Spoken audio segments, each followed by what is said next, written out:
J'étais justement en train d'écouter Katie Couric, de toutes les personnes possibles. Je connais Katie depuis l'époque où c'était le genre de femme à relever sa jupe sur le bureau de mon caporal pour lui faire révéler des secrets d'État. Elle interviewait Richard Haas, ancien président du CFR, aujourd'hui président émérite du CFR. J'ai écouté environ les 15 premières minutes, puis j'ai coupé et je me suis dit, eh bien Richard, il t'en a fallu du temps pour finir par dire quelque chose de vrai. C'est à quel point il a été difficile pour l'establishment en place, si l'on peut dire, de vraiment affronter au moins une partie de ce que Trump représente. Et Hegseth, Kristi Noem, Bondi et le reste de cette équipe, ce qu'ils représentent en matière de politique étrangère, c'est avant tout l'imprévisibilité.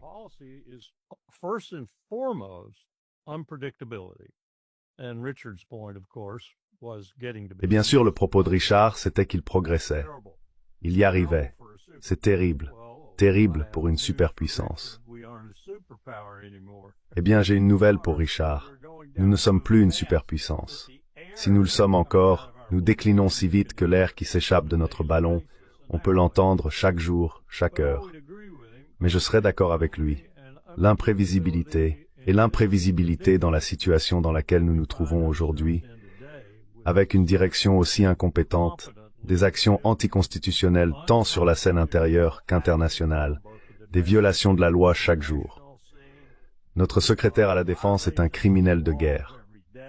Je veux dire, même en le disant avec retenue, c'est un criminel de guerre. Et Donald Trump aussi d'ailleurs. Et Marco Rubio aussi d'ailleurs.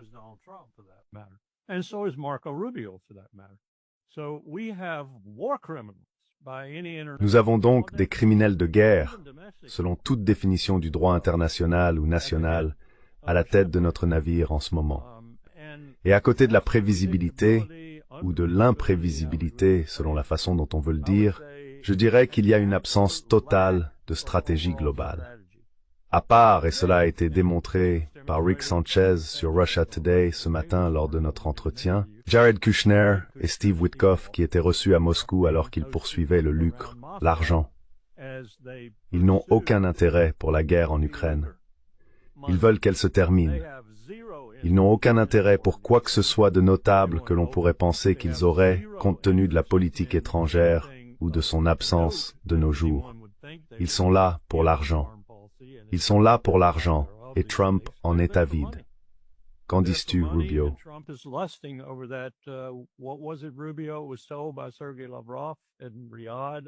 Cela a été vendu par Sergei Lavrov à Riyad il y a quelques mois. Vous avez perdu 300 milliards de dollars à cause de vos tarifs douaniers contre nous, de vos sanctions, et ainsi de suite. C'est ce qu'ils recherchent. Alors, comment pourrait-on résumer cette administration? L'argent, l'argent et encore l'argent, surtout pour la famille Trump et les sbires de Trump. Et l'imprévisibilité et la tentative de masquer s'ils s'en rendent même compte. Je ne suis pas sûr que quiconque dans cette administration en ait réellement conscience. La tentative de masquer le fait que nous perdons sur à peu près tous les fronts dans le monde. Politique, stratégique, économique, culturel. Nous perdons. Et nous perdons face à l'Est, comme je l'ai dit tant de fois. Le nôtre va dans cette direction, et nous y contribuons.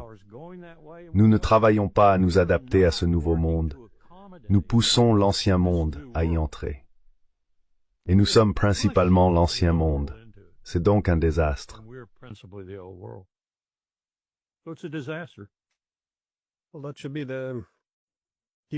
Eh bien, c'est sans doute par là qu'il faut commencer, je suppose.